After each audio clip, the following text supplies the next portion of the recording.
سلام كما تكونوا كبرات تخطاتلتيم سي ام اكسترا شو سبورت لتاوي تصاب تور دي فرانس حزنا لكم قريبنا لنا صناي مكتتال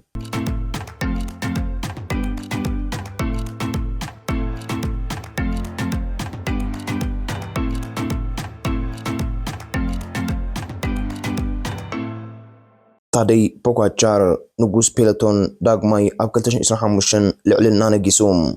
علتا لدت 21 مسكرم شحن 998 ዕድመ 26 ዜግነት ስሎቬናዊ ትውልድ ቦታም ክላነክ ቁመት 1.76 ሜትር ክብደት 66 ኪሎ ግራም ብሽክለታ ዓለም ዳግማይ ዘገረመ ፖጋቻር ኣብ 2025 ተወሳኺ ታሪኻዊ ዓወታት ተመዝጊቡ ታዲያ ፖጋቻር ዝተባህለም ስሎቬናዊ ኣብ ብሽክለታ ዓለም ብዓብላልነት ይቅጽላሉ ሓደ ካብቶም ዛዕበይ ተቐዳድምቲ ናይ ኩሉ ግዜ ብምዃኑ ድማ ቦትኡ ኣደልዲድሎም ናይ ኩሉ ግዜም ዋን ኦፍ ዞም ማች ዩሲአይ ወርልድ ራንኪንግ PCS ራንኪንግ ዘለዎም ወዲ 26 ዓመት ካብ ክላነክ ዝኾነ ምልክት ምዝሓል ኣየርእን እዩ ኣብ 2025 ጥራይ ፖጋቻር ማሪኮም ዓወት ጂሲም ኣብ ቱር ዲ ፍራንስ ራብዓይ ሓፈሻዊ ዓወቱም 2020 2021 2024 2025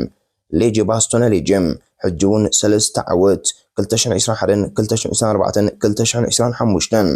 ስትራንድ ቢያንቸም 3 ዓወት 2022 2024 2025 ሮንደ ቫን ብላንደር ካልኣይ ዋንጩም 2023 2025 ላፍሌቾ ዋሎነም ክልተ ግዜ ተዓዋቲ 2023 ክሳብ 2025 ቻምፒዮን ዓለም ወርቂም ኣብ 2024 ዙርጂሲም እማራት ዓረብ ሳልሳይ ዋንጫም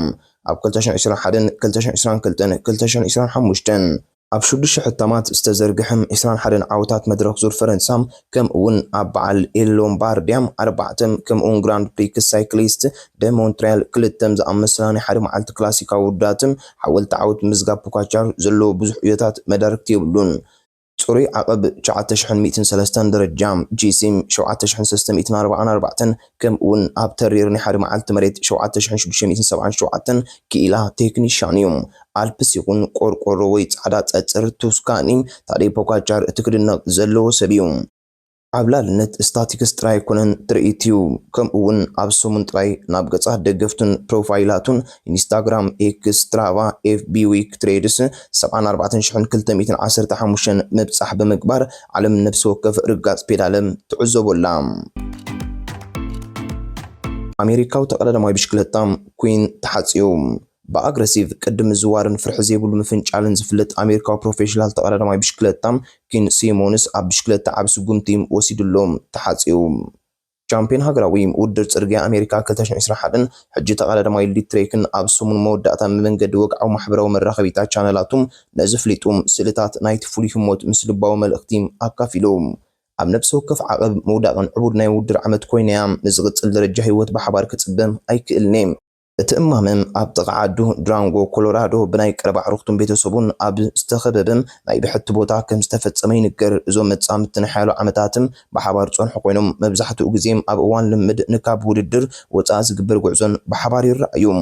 ወዲ 24 ዓመት ሲሞንስ ብድፍረት ናይ ውድድር ሚላን ናይ መድረኽ ሓድናት ተሓሳስቦም ኣብ ፕሮፕሮተን ዝናረኺቡ ኣብ ውድድር ግራንድ ቱር ወሎ ቱርን ኣርስቲ ዜና ኮይኑሎም ካብ ብሽክለታ ወፃኢ ዝኾነ ስብኑ ማዕረ ማዕሪው ደፋር ኮይኑ ብሓቅነትን ጽንዓቱን ሕጂ ድማ ቁሩብ ፍቕራዊ ርክብን ዘለለዩ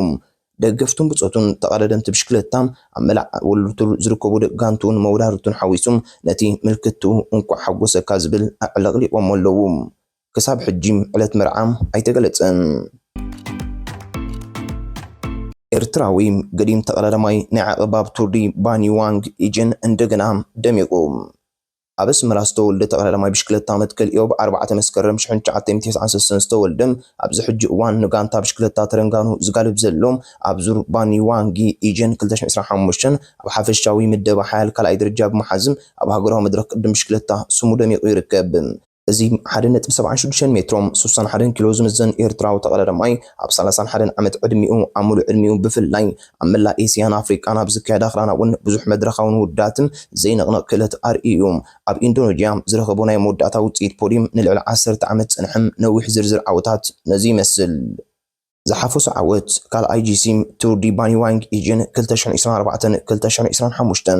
ሳልሳይ ጂሲም ዙር ፔኒ ንሱላር 2019 ካልኣይ ጂሲም ለቱር ዲ ፊሊፒናስን 2018 ካልኣይ ጂሲም ቱር ዲ ፍራንስን ኣብ 2016 ክሳብ 2017 ሳልሳይ ጂሲም ቱር ዲ ሩዋንዳ ብዙሕ ናይ መድረኽ ዓወታትን 2013 2017 ካልኣይ ቻምፒዮን መንገዲ ኮንቲኔንታል ኣፍሪቃ 2018 ተዓዋቲ መድረኽ ቱር ዲ ኢንዶኔዥያ ቱር ዲ ፊሊፒናስ ሎምቦክ ማንዳላካ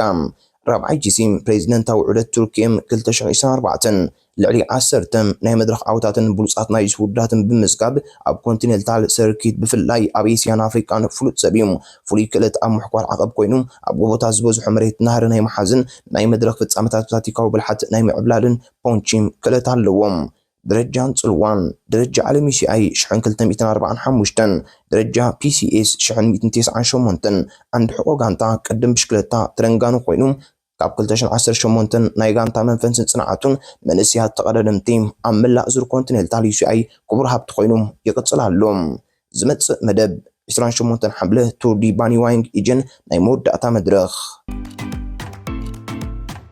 ኤርትራው ተቀዳዳማይ ብሽክለታ መርሃዊ ቅዱስ ኣብ ዓለማዊ መድረኽ ደሚቆም ብ23 ጥሪ 1994 ኣብ ኣስመራ ዝተወልደ ኤርትራዊ ኮኸብ ቅድም ብሽክለታ መርሃዊ ቅዱስን ኣብ ሃገራዊ ፔሌቶን ህላው እዩ ብዘደንቕ ዓመት ስፖርት 2024 ን2026 ሓድሽ ናይ ጋንታ ውዕል ፈሪሙሎም ኣብዚ እዋን ወዲ 31 ዓመት ክዝኾነ እዚ 1.73 ሜትሮ ቁመት ዘለዎን 58 ኪሎ ዝምዘን ተቀዳዳማይ ሙሉእ ዕድሚኡ ፍሉይ ጽንዓትን ብዙሕ እዮን ዝዓይን ምዃኑ ኣርኢሎም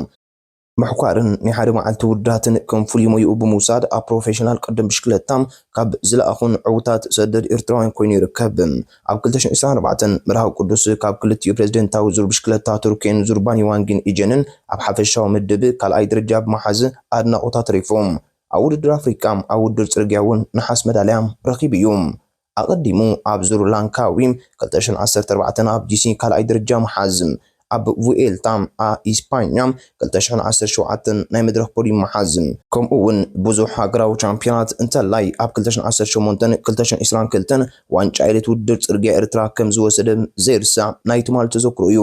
ልዕሊ 10 ዓመት ናይ ፕሮፌሽናል ተመክሮ ዘለዎ ወዲ ቅዱስም ንግለ ካብተን ብሉፃት ጋንታታት ዓለምና ማለት ኤፍ ኤዱኬሽን ኤስፖስት ኣስታና ቲም ዳይሜንሽን ዳታም ከምኡውን ኤምቲኤን ኪቤካ ተወጢሖም ኣብ ዝተፈላለየ ግዜ ካብ 2024 ንጋንታ ብሽክለታ ተረንጋኑ ወኪሉ ድሕሪ መጽናሕም ቦርጎስ ፐርፕሌት ፒኤች ንክልቲዮ ዓመታት 2025 2026 ፈሪሞም ስታቲክስ ሳይክሊን لعلواي درجة عالمي سي اي شحن شوعة 173 درجة بي سي اس جعة 187 فولي موياتات محقوار جعة 100 نحاد معالتو داتم شبدشة 135 حفشاو مدبام شحن شبدشة 110 عبايتيم دم تعوتاتهم جيسيم بريزيدنتاو عدد بشكلتا تركيم 2024 جيسيم تور دي لانك غاويم 2014 جيسيم ولدر أندارتيكا ايونيكام 2021 كال اي چامبيون هاگرا ودر صرغيا 2018 2022 كال اي مدرخ فولتا اسبانيا 2017 ولدر صرغيا صوتاتات افريقام 2024 تحتنقون صنعاتون نقدر رقيبو طراي زيكونس اب إرترام عملا أفريقان زركوبون أشتغلن تبشكلتام أرأيك خون جيرو يوم نعمة سبورت 2026 مسؤول جوز بربليت بي اتش أبزدالو الجلوان دقفتون تنتن بغربا كتاتلو يوم لتدرو تأمرها زخونة كيلوتو كرئي لمداتو يكايد ركبن إرتراو تقرر بشكلتام ناتنا التسفاتين أكش أمدرخ علم دميقوم نقلتشن إسران شدشن مسقانتا موفيستار كتنبر تدالي اللوم إرتراو تقرر بشكلتام ناتنا التسفاتين أكشم أب إسران شدشن عمت عدمي تراي أب عالم بروفيشنال قدم بشكلتام بزدن قريتي قتل اللوم بإسران سيستم قنبت شحن شعاتين 9 أب اسمراس تولد ناتنا التسفاتين أكشم حالينت ب75 متر سوسا كيلوز مزن تقرر ماي دروز قن زرزر عوتات أخاخيبوم كساب عمت سبورت 2026 مسقانتا موفيستار وولد ترو كغالب تدالي اللوم أمني حرم عالتو دات قوتات زبزح بوتاتات متقعت حفشاو مدوان بزقورو بزح شنقات زفلتناتنا التسفاتين آكشم بعلم درجة أقربو سحبو علوم زمزقبوم قلت عود جي سي أب تور دي فرانس 2020 كم اون أب 2024 كاريل إيفانس جريت أوشن رور دريس كال أي درجة بمحاز قولحوم ኣብ 2024 እውን ኣብ ኤርትራ ዋንጫ ሃገራዊ ቻምፒዮን ቅድም ጽርግያ ብመሓዝም ቅድሚ ሕጂ ኣብ ሃገራዊ ውዳት ብተደጋጋሚ ኣብ ፖዲየም ደይቡ ውድድሩ ዛዚሙ ኣብ ላዕለዋይ ደረጃ ዘለዎ ቁኑዕነት ኣብ ሓያል UCI World Ranking 2029 PCA Ranking 304 ይምደብ። ናይ ብሽክለታ ዓወታቶም ተዓዋቲ ጂሲም ቱር ዲ ሩዋንዳ 2022 ካዴል ኢቫንስ ኣብ ውድድር ጽርግያ ውቅያኖስ 2024 ናይ መድረኽ ዓወት አንዳርቲካ ዮኒካ ትሮፒካል አሚሳ ቦንጎም ቱር ዲ ሩዋንዳ አንድራቲካ ዮኒክሬስ 2022 ላ ትሮፒካል አሚጎ ቦንጎ 2020 ሃገራዊ ቻምፒዮን ውድድር ጽርግያ ኤርትራ 2024 ጂሮ ደል አፒኒኖም 2022 ናይ ሞያ ጊዜ መስመር 2025-2026 ጋንታ ሙቪስታር 2023-2024 ልልል ትሬክ 2022 ብሮን ሀፐር አንድሮ ጂዮካቶሊ 2021 አንድሮኒ ጂዮካቶሊ ሲደር ሜክ 2020 ጋንታ ቅድም ብሽክለታ ኮንቲኔንታል MTN 2019 ዳይሜንሽን ዳታ ኩቤካ ሓደ ካብቶም ተስፋ ዘለዎም ተቐዳደምቲ ኤርትራ ብምዃን ጋንታታት ኮንቲኔንታል ወርልድ ቱር ኣቢሉ ዝገብሮ ዘሎ ቀጻሊ ምዕባለም ኣብ ዝቕፅሉ ዓመታት ኣብ ዓበይቲ ናይ መድረኽ ውዳት ክላሲካዊ ናይ ሓደ መዓልቲ ውዳት ተወዳዳሪ ተቐዳዳማይ ምዃኑ ይሕበር። ናብ ሙቪስታር ምስ ምግዓዙ ኣብ ሓያል ናይ ምሕኳርን ጂስ ባህልን ዘለዋ ጋንታ ናይ ኣብነት መሪሕነት ጠራ ኣብ ዝረግፀሉ ዘሎ እዋን ትፅቢቱ ልዑል እዩ። ብዛዕባ አሌክሳንደር ኢሳቅ ምስጋር እንታይ ይበሃል? ሊቨርፑልን አልሂላልን ኣብ ምዕዳግ ኢሳቅ ዝርኢኦ ዘለዋ ህልኽ ሾረናዊ ኤርትራዊ ጥቃይ አሌክሳንደር ኢሳቅ ዝኸበረ ምስጋር ሓጋይ ክኸውን ትፅቢት ይግበር። ዋላ እኳ ኒውካስል ዩናይትድ ኣብ ቅድሚ ዓመተ ስፖርት ኣብ ኤስያ ኣብ ዝገበረቶ ዑደት እንተዘይተሳተፈ ብወግዒ ብሰንኪ ቀሊል ማሰይቲ ምዕጉርቲ ዝወዲ 25 ዓመት ተፃዋታይ ኣብ ዝክራማት ንክሰጋገር ድሌት ከም ዘለዎ ነታ ክለብ ከም ዝሓበረ ፀብፃባት የረጋግፁ። ናይ ምዝዋር ወለድ ዋጋ ምውሳን ሊቨርፑል ቅድሚ ሕጂ 120 ሚሊዮን ፓውንድ ጨረታ ኣቅሪባ ነይራ። ቀያሕቲ ንህጎ ኢኪቲክን ድሕሪ ምፍራማ ተገዳስነት ትቕፅላላ። ኣብ ጋንታኣ ቦታ እንተፈጢሩ ድማ ንኢሳቅ ክትስዕብ ትኽእል እያ።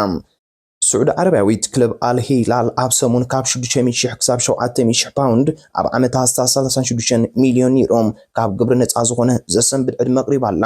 እዚ ድማ ንኢሳቅ ናይ ሙናና ሌት ከም ዘለዋ የንፀባርቕ። ኒውካስል ዩናይትድ ንኢሳቅ 150 ሚሊዮን ፓውንድ ዋጋ ሂባቶም። እዚ ድማ ዕድግ እንተተፈፂሙ ሓድሽ ክብረ ወሰን ዝውውር ብሪጣንያ ክትሕዝ ትኽእል እያ።